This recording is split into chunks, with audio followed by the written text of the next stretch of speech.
और आपको बता दें कि छत्तीसगढ़ के जो है बस्तर संभाग में लगातार नक्सल ऑपरेशन जारी है और लगातार नक्सली आत्मसमर्पण भी कर रहे हैं। ज्यादा जानकारी के लिए सीधे जुड़ते हैं हमारे सहयोगी रामचंद्रम से।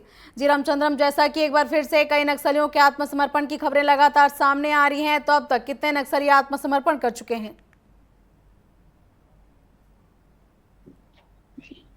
जी, बीजापुर की अगर खबरों की अगर बात करें, इसके अलावा अगर है कुछ है तो इन दिनों जो एक भ्रष्टाचार का जो खबर है, इन दिनों गली गली में चर्चा का विषय बना। आपको बता दूं, पोटा केबिन जो शिक्षा को बस्तर में बस्तर के जो लोग हैं जो शिक्षा से वंचित रहते हैं, उन्हें पोटा केबिनों के माध्यम से शिक्षा देने की जो बात कही जा रही थी, इसमें एक बड़ी घोटाला जो सामने आ रहा है पिछले 4 दिनों से, यही सुर्खियां बटोर रहा है। आप बता दूं, जो बीजापुर जिले में 42 लाख जो 67,000 4,700 जो 50 रुपया को जो 3 फार्मों को भुगतान करने की बात है। भुगतान ऐसे 3 फार्म को किया गया जिनके जो बिना बिल के, बिना उच्च अधिकारी परमिशन के ये खरीदी की गई, आरोप लग रहा है। आरोप तब सामने आया जब एक शिकायत पर 4 जो एसडीएम है बीजापुर, भोपालपट्टनम, मैसूर और बैरमगढ़ के जो है इन्होंने जांच के, जिसमें पाया गया बीजापुर और भोपालपट्टनम में गहरा पोटा केबिनों में जो खरीदी को लेकर आरोप लग रहा है। इसमें जो एक कार्रवाई जो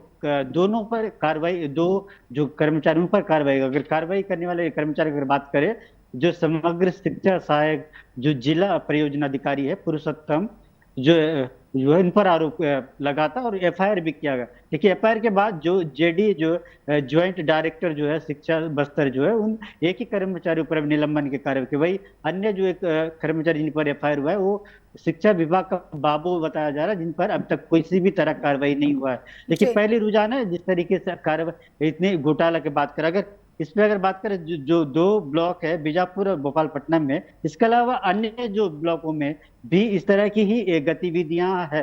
ये जानकारी सूत्रों के माध्यम से निकल कर आ रहा है। लेकिन जहां एक तरफ अधिकारी कहते हैं कि जांच पूरी हुई है, इस पर कार्रवाई हो रही है, और दूसरी ओर कह रहे हैं कि जांच अभी चल रहा है। ऐसे में कहीं ना कहीं अन्य लोगों में सवाल है कि बाकी पोटा केबिनों में इस तरह की कई अनियमितता तो नहीं है, तो उनका नाम क्यों नहीं आ रहा? क्योंकि छोटे जो नीचे जो कर्मचारी पर कार्रवाई तो हो रही है, लेकिन क्या इतनी बड़ी जो रकम है, क्या एक कर्मचारी निकाले? ये अपने आप में सवाल जो है इन दिनों राजनीति गलियारों में भी चल रहा है।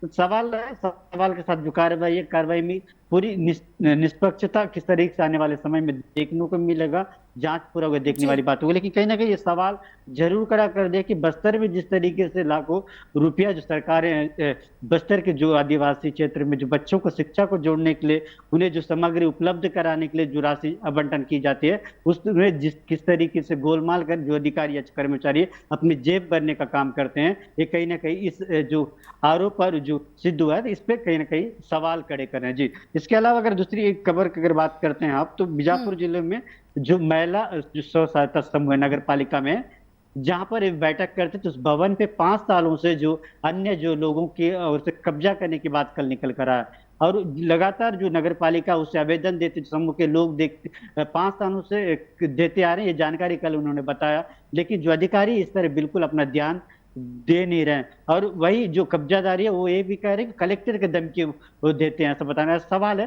कि इतने बड़े जो उच्च अधिकारी इसका नाम लेकर जिस तरीके से कब्जा कर रहे हैं, जो स्वसहायता जो समूह वाले बता रहे हैं, ये जांच का विषय जरूर बना। आप समझ सकते हैं 5 साल से उनके जो जहां पर ये अपने रोजगार के लिए जो बैठकें करते समूह के माध्यम से, उनका जगह छीन लिया जाता है, प्रशासन को पता ही नहीं चलता।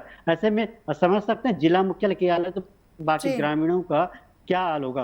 अगर तीसरी अगर बात करें, बस्तर में जो बारिश है, लगातार मूसलाधार बारिश पिछले दिनों से हो रहा है, तो वैसे जो गोदावरी है वो उफान पर रहा है। इसकी वजह से जो नेशनल हाईवे है तारलागुड़ा से जो हैदराबाद को जोड़ता है, वहां कहीं ना बाढ़ की स्थिति की वजह से पूरे आवागमन रुका हुआ था पिछले 2 दिनों से। वही इस पे बहाली का जो कार्रवाई आज किया गया, नदी के जो उफान वो कम आए, पुलिस की ओर से जो जानकारी हमें मिला है। जी तमाम जानकारियों का आपका धन्यवाद रामचंद्रम। और हमारे सहयोगी रामचंद्रम जिन्होंने बताया कि कैसी खबरें जो सुर्खियों पर हैं। आपको बता दें कि बस्तर के विकास के लिए कई बार शासन प्रशासन राशि जारी करते हैं, लेकिन उतना विकास नहीं हो पा रहा है जितना कि होना चाहिए। आपको बता दें कि कई बार ऐसे होते हैं जो अधिकारी होते हैं नीचे स्तर पर, वे पैसा गबन कर लेते हैं, जिससे बस्तर का विकास उचित तरीके से नहीं हो पा रहा है।